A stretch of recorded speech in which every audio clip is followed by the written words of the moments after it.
Hello, beautiful souls. Welcome back to the channel. My name is Luana, and I'm an embodied astrologer and intuitive guide here to help you bring astrology from the sky down to earth and use it as your compass in your day-to-day life so that you can actually come back home to yourself, to your truth, and create the life that you truly desire.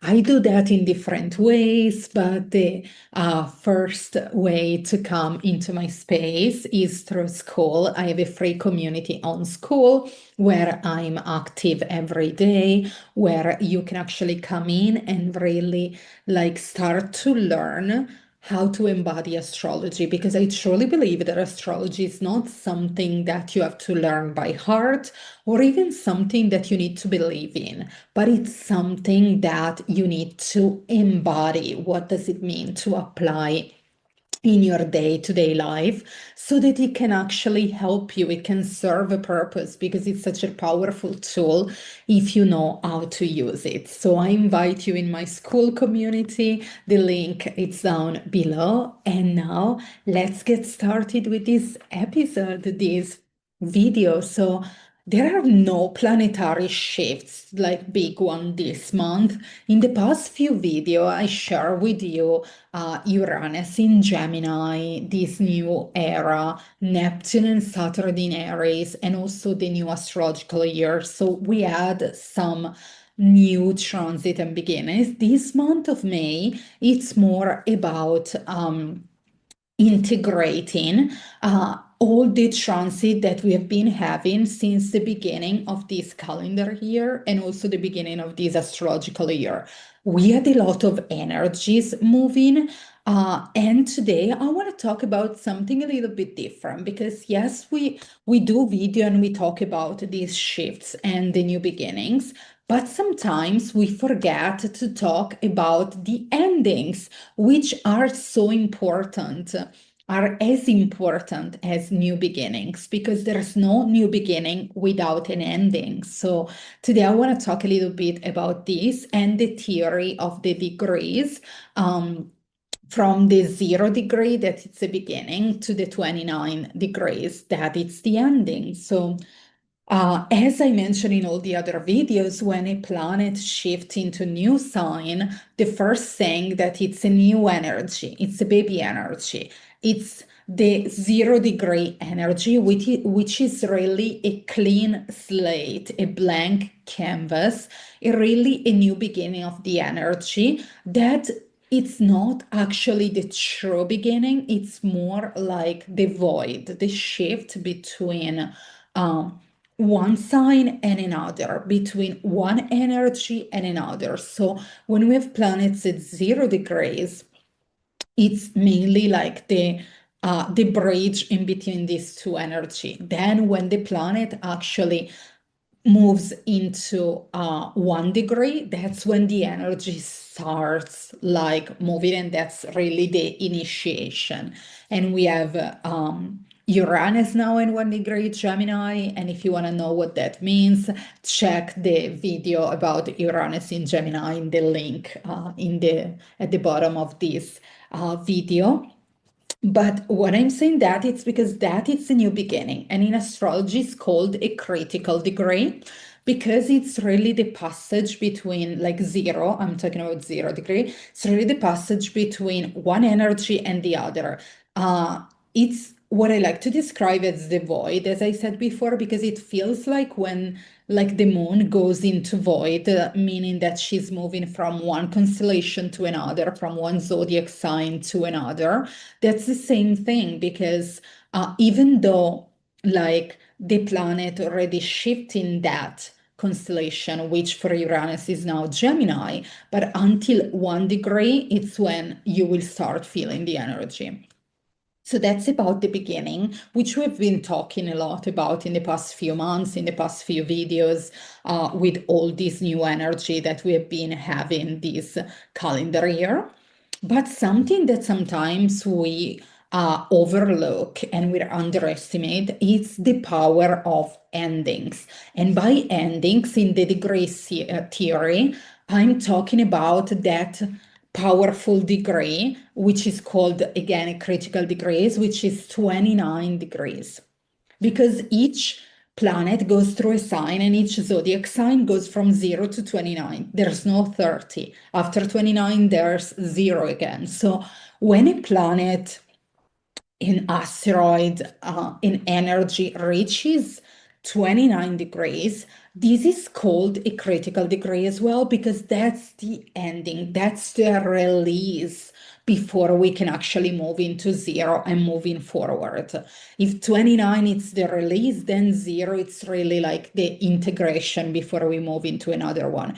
But we need to have that release. And sometimes the release can feel more heavy, more intense than actually the 0 degrees placement. I don't know about you, but I was reflecting back in April when we had Uranus at 29 degrees Taurus.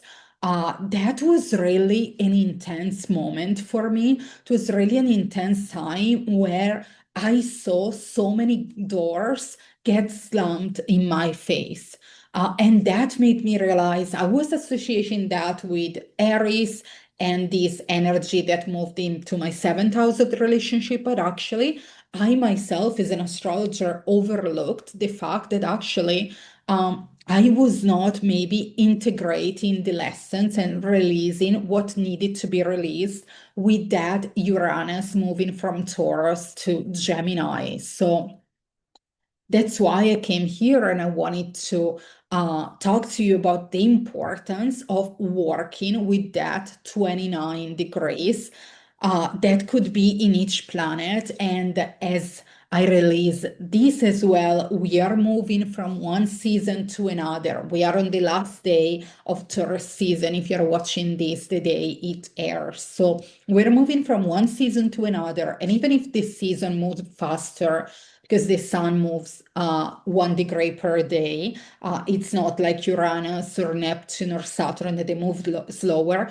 It's really important to focus on that last day, that last degree, and to do release in that.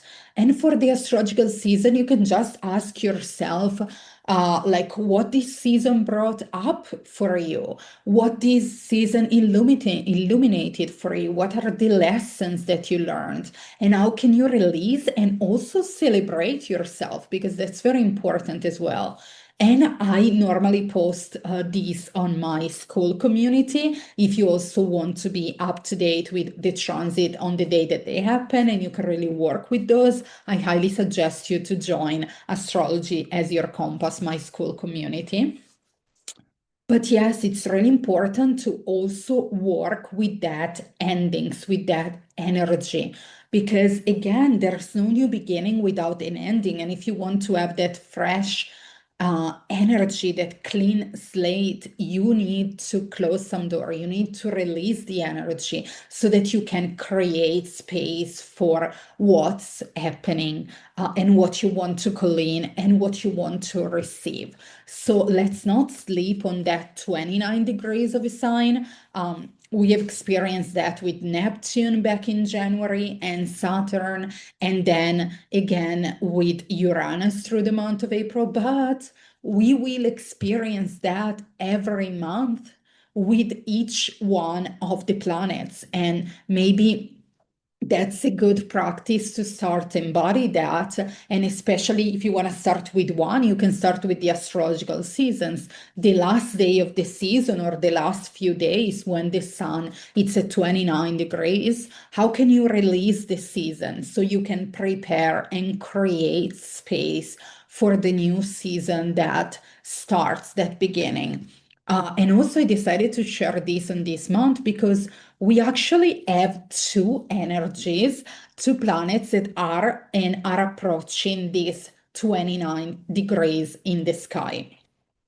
And I'm gonna open my birth chart, my chart, not mine birth chart, but the chart of the moment, to also share with you that, because currently we have Uranus, we have Chiron at 28 degrees. And we also have Jupiter that it's now at 21, but it's approaching in June that closing chapter again. And these two are the transit that I'm going to come back on in June and talk more about it.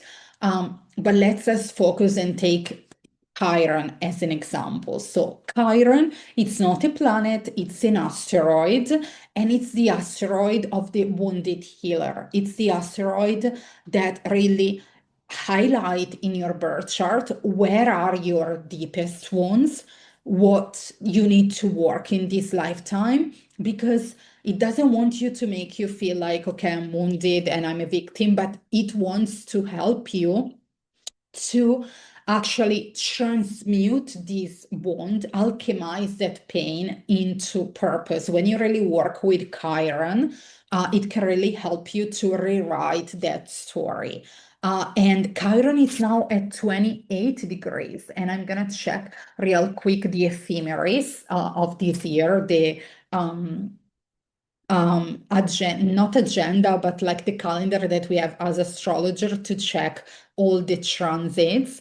And I want to check about Chiron that it's, yeah, on the 31st of this month, actually more around like the 28th. So in 1 week, more or less from now, and throughout like the first 2 weeks until the 20th of June, when it will move in Taurus and begin a new chapter, we will be dealing with that 29 degrees Chiron. So we will be asked to release this Chiron in Aries energy, to really do a release. What did we learn? Because yes, we do have Chiron in our birth chart, which is our personal placement, but then we also have Chiron for the collective, which highlights in that moment in time what could have been the wound in that part of your chart. And we have been working with Chiron in Aries. So make sure to check where Aries is in your birth chart, especially the late degrees, because Chiron is now at 28, moving into 29. So where in which house you have in your birth chart, like Chiron and Aries, so you can see what is that you need to release in the last month or so. We are working with the late degree as well. So what do you need to release in terms of wounds, in the area of Aries in your birth chart? And let's do some fun, quick horoscopes for each house. So once you locate Chiron in your birth chart, Aries in your birth chart, where Chiron is right now, I want you to look at the full spectrum of Aries in your birth chart. And it could be in one house or two houses. So take the house with the latest degrees so you can reflect on the last couple of years that Chiron was there. So once you locate that, and I'll leave you a video below also to help you locate that, now you know the house in your birth chart that you were asked to release that story, that victim, and that pain, and transmute that pain into purpose.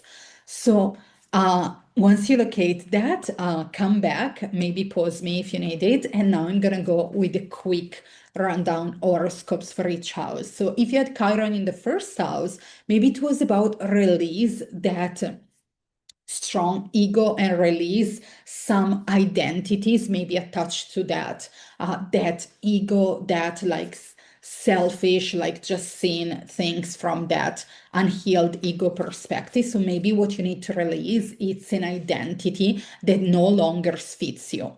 Second house, maybe you need to release some beliefs around money, patterns around money, abundance, or self-worth that are keeping you small. Third house, maybe you have to release like people pleasing and not speaking your truth, because it's time to really use your voice. Your voice matters. So release the fear of using your voice. Fourth house, maybe you need to release a home, a place, or some ancestral or generational patterns or trauma that are not yours to carry anymore. Fifth house, you need to release the fear of being seen and the fear of being yourself. That inner child within you really wants to be seen and loved and valued for who they are. Sixth house, maybe you need to release some health issues and some unhealthy habits and routines that are not serving you and are not making you feel like this most vibrant and healthy version of yourself. Seventh house, maybe you need to release some relationships or some patterns around relationships or the way you've done relationship in the past that it's no longer serving you. Eighth house, maybe you need to release some shadows, some trauma, some taboos around like shadow work, your body, sexuality, also money, transformation, death, release all that shadow so you can come back to the light. Ninth house, maybe you need to release some stories, some beliefs that you've been having around yourself and other people that are not actually serving you. 10th house, maybe you need to release a job in way you make income, the way that you show up in the world in your career and leaving your legacy. Maybe you need to change the way you do that. 11th house, maybe you need to let go of some relationship, friendships, dreams, or inspiration that are not in alignment with the version of yourself that you are right now. And 12th house, this is the ultimate release because it's the last house. So maybe you really need to release on some spiritual beliefs or the way you connect with the spiritual realm. And maybe you need to release some energy, some emotions that are stuck in your body. So this is a little fun horoscope. I hope you enjoyed. Make sure if you want more to join my school community, but also comment below where is Chiron, like the late degrees in Chiron of Chiron in your birth chart, and what you are asked to release in the next like month or so. I really want you to get more familiar with like releasing and working with that ending energy of the 29 degrees, because sometimes I know we want new beginnings and we want new things, fresh perspective as well, but we also need to work with that closing energy.